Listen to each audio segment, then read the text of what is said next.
Então, eu fui convidado para trazer uma reflexão rápida com vocês. Eu queria que vocês abrissem a Bíblia de vocês, lá em 1 João, no capítulo 2, versículo 14.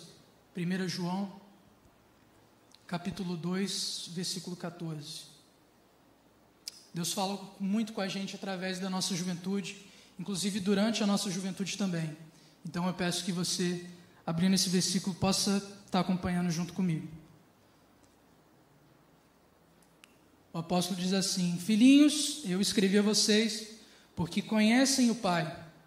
Pais, eu escrevi a vocês porque conhecem aquele que é desde o princípio. E jovens, eu escrevi a vocês porque são fortes e em vocês a palavra de Deus permanece e vocês vencerão o maligno. Mantenha sua Bíblia aberta comigo, por favor, nesse versículo, porque a gente vai estar tornando ele o tempo todo. Aqui, assim como João faz uma abrangência aos filhinhos, como o público no geral dessa carta, e aos pais e também aos jovens, eu quero fazer essa mesma abordagem com vocês hoje. Ela se aplica a todos, muito embora a gente esteja falando de juventude especificamente, e eu fui convocado para falar sobre a juventude. Essa carta comunica a todos, não somente os jovens de faixa etária, mas aqueles que renovam no Senhor diariamente as suas forças. Aqui a gente vê, primeira coisa que João diz sobre os jovens é que eles são fortes. Não é segredo para ninguém que juventude e força são muitas vezes dois conceitos atrelados, porque é na juventude que é o auge da nossa força. Salomão diz em Provérbios que a juventude, a beleza do jovem está na sua força.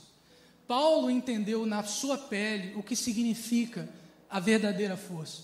A verdadeira força não está atrelada sobre as nossas qualidades. Não diz respeito a quão bem a gente sabe tocar, quão bem eu sei falar, quão bem a gente sabe ministrar. Daniel, inclusive, você está de parabéns, mandou muito bem. Inclusive as meninas também. Não sabia que você cantava assim não, Thaís. Não tem nada a ver com isso. A nossa força não vem de nós. A verdadeira força vem do Senhor. E como eu disse, Paulo entendeu na pele que a verdadeira força vem de Deus. Quando ele se reconheceu fraco, ele deu espaço para que a força de Deus se aperfeiçoasse na fraqueza. Eu convido você hoje, irmão, que você não saia daqui sem ter a plena convicção de que você deve renovar as suas forças no Senhor, porque a verdadeira força vem dele.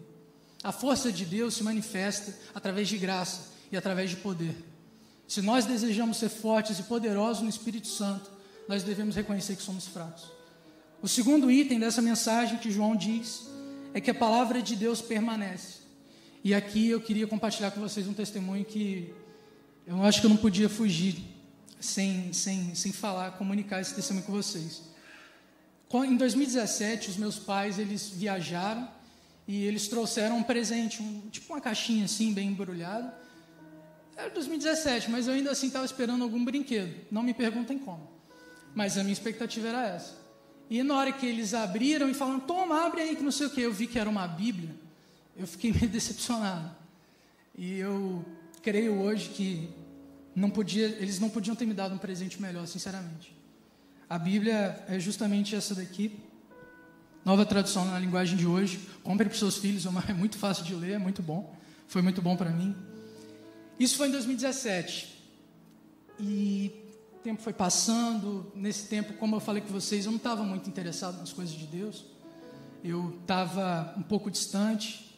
E acho que foi em 2018, por aí, passou uns meses. Eu falei, cara, eu vou dar uma chance para esse livro.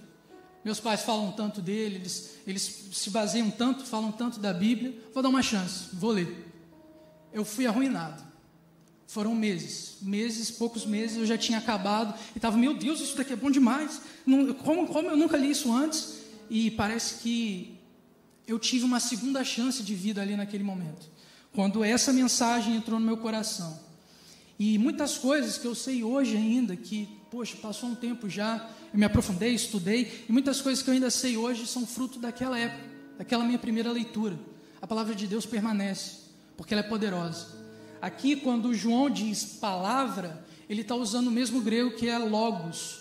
Logos também ele usa em João 1:1, quando diz que o verbo se fez carne. O verbo Jesus, o verbo é a palavra. Ele permanece em nós, se nós permanecemos e buscarmos as nossas forças nele.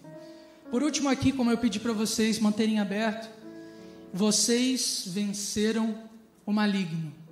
Eu acho que essa é uma das palavras mais confortantes que a gente tem nesse texto. A gente tem um confronto de buscar a força em Deus, a gente tem a consciência de que a palavra deve permanecer em nós, e nós temos aqui esse conforto. O maligno já foi vencido pelos jovens. Quando a gente fala, irmãos, sobre os jovens venceram o maligno, significa que a partir de quando Jesus permanece em você, a partir de quando a sua força vem de Deus, o poder de Deus se aperfeiçoa em você, o maligno já foi derrotado. Eu creio que não foi por acaso que essa parte do vencer o maligno ficou por último justamente nessa lista. Irmãos, não tem como, os nossos dias são maus. E a juventude é um momento em que nós somos muito tentados. É um momento muito intenso, escolhas intensas, as tristezas são intensas, as emoções são muito intensas. E é na nossa mocidade que o maligno tenta a gente também intensamente, igualmente as outras coisas na nossa vida. E se nós não tivermos a nossa força em Deus, o poder do Espírito Santo através de nós, se nós não tivermos o verbo permanecendo em nós, a gente vai sucumbir. Mas retire suas forças no Senhor. Eu quero terminar essa palavra com uma história, com uma ilustração. Alguns irmãos vão lembrar que era muito o que meu pai fazia na época que ele pregava. Ele sempre terminava com uma ilustração, e como eu sou Henrique Filho, não poderia ser diferente. Em 1891, numa cidade pacata de Gales, um garoto de 13 anos de idade começou a ter fome e sede de Deus. Ele orava por duas coisas importantes: para que Deus o enchesse com seu Espírito Santo e para que Deus reavivasse o seu país. Ao contrário da maioria dos crentes da sua congregação, o menino não se acomodava com seu nível espiritual e desejava ir mais além. O menino perseverou até seus 26 anos, quando em 1904 ele reuniu os jovens da sua congregação e fez uma pregação revolucionária: arrependei-vos. As reuniões se espalharam como fogo em palha, e logo a cidade inteira estava mobilizada nessas reuniões. Milhares de jovens se converteram e eram imediatamente enviados para todas as partes do mundo. As criancinhas, elas testemunhavam ousadamente aos pecadores mais endurecidos. As pessoas estavam alegres o tempo todo e perguntavam pelas ruas: como você se sente agora? Não se sente meio esquisito? Esse foi o revolucionário avivamento no país de Gales, precursor de um grande movimento de despertar espiritual pelo mundo, influenciando movimentos como os que a gente conhece, de Azusa, Coreia do Sul.